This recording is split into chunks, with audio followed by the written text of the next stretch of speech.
You're listening to a programme from BBC Radio 4. This edition of A Point of View is by Will Self.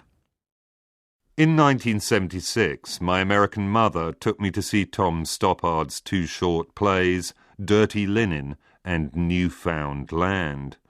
The former was a rather prescient, or possibly only perennial, farce about libidinous politicos and a prurient press.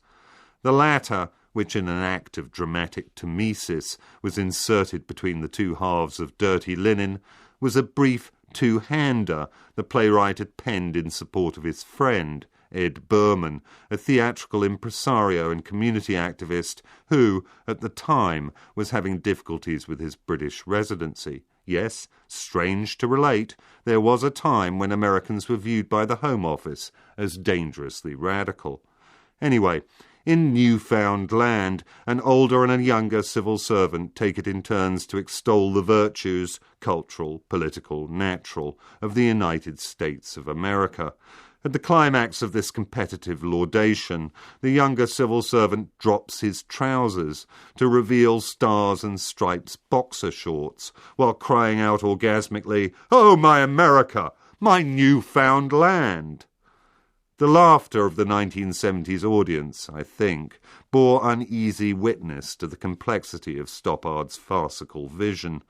On the one hand, he was ridiculing a certain sort of British stuffiness that delights in putting down all things American as cheap, brash, and overly sexualized. On the other hand, he was satirizing the tendency for those self-same Brits to be politically enthralled to Uncle Sam, overshadowed by his mighty global reach. Almost 40 years on now, not a lot has altered in our relationship with God's own country. The same ambivalence shapes our response to almost everything that comes across the pond. This ambivalence would be just comprehensible were it to follow some sort of regular pattern, with, following Stoppard, the cultural repulsion of British conservatives neatly offset by their political attraction, and the British left responding contrarily by loving to rock and roll while decrying the depredations of what is now the sole global superpower. But in fact, the British conception of America remains hopelessly confused. Love and hate are intimately commingled, and there is no single cultural artifact or presidential utterance that doesn't set off a dissonant chain reaction in the heart and mind of the average Briton, whatever her political standpoint. We've only to look back over 2012 at the way in which we've responded to events across the pond to appreciate quite how messed up this relationship is. For a start, there was the long run-in to the November re-election of President Obama. The spectacle of American democracy in action is at once ridiculed and revered over here. Looked at one way, it is an unholy combination of demagoguery and plutocracy, what with its pork-barrelling politicians soliciting corporate donations for prime-time television advertising. Looked at another, it has the folksy honesty of a town hall meeting writ very large indeed. Aspirants to public office in the States may well dissimulate, but in a wide-open cultural landscape, with only the occasional ironic outcropping, there's hardly anywhere for them to hide. Whatever the systemic failures of the US electoral process, and these are legion, and despite the fickleness, apathy and bigotry the electorate demonstrates, the view from over here is that every presidential runoff has an epochal character. Somewhere in the troubling intersection between the American dream and the nightmarish patriotism engendered by manifest destiny, we sense their collective self-belief. What they do in the privacy of the voting booth genuinely matters, both to them and us. The protracted agony of the Syrian people as the Assad regime collapses in slow motion, the bloody stalemate in Israel-Palestine, the ructions in Egypt and the conniptions in Iran. Throughout 2012, whenever our troubled gaze has alighted on one of these sore spots, we've been told that no balm can be applied until the voters in the bellwether states have made up their minds. Since the Suez Crisis of 1956, when the British government was told by President Eisenhower in no uncertain terms that for them the imperial project was over, our national self-worth has been predicated in a large part on a rearguard action to save face. The dilatory nature of our relationship with the European Union often seems like the behaviour of someone stood up on a date, who cannot summon the willpower to walk away from the failed rendezvous and into the arms of the girl next door.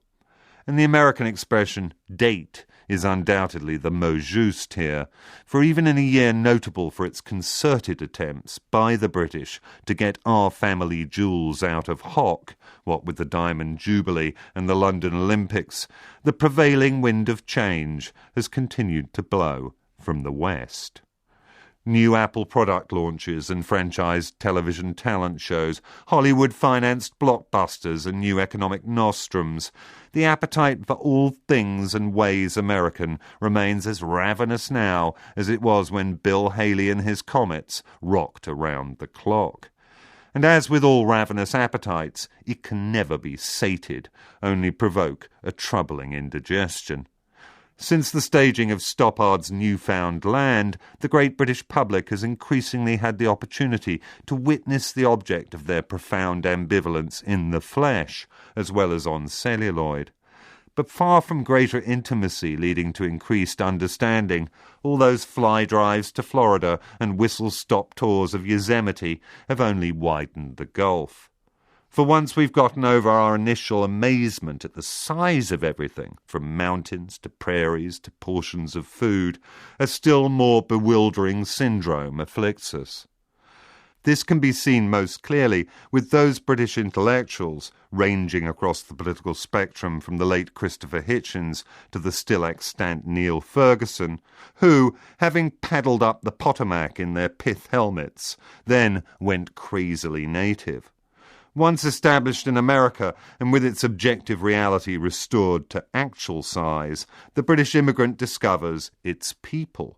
More specifically, while by no means able to form close bonds with all 311 million of them, he finds that such is their variety and contrariety that there are plenty who are not only simpatico, but are also effectively indistinguishable from those he has left behind in Blighty. So, while from afar America may seem to the Briton a bewildering and Brobdingnagian phenomenon, close up and personal, the Americans themselves take on the more familiar Lilliputian lineaments of his own countrymen and women. Of course, neither perception is anything but delusory. East is east, and west is west, and while the twain may meet, this doesn't make them part of the same main. Despite their perverse habit of speaking our language fluently, Americans employ its vocabulary in radically different ways. Just as in spite of our wholesale consumption of their cultural product, including their neoliberal economic policies, we British retain a pesky sense of our own national branding. I think at root the problem is one of mirroring.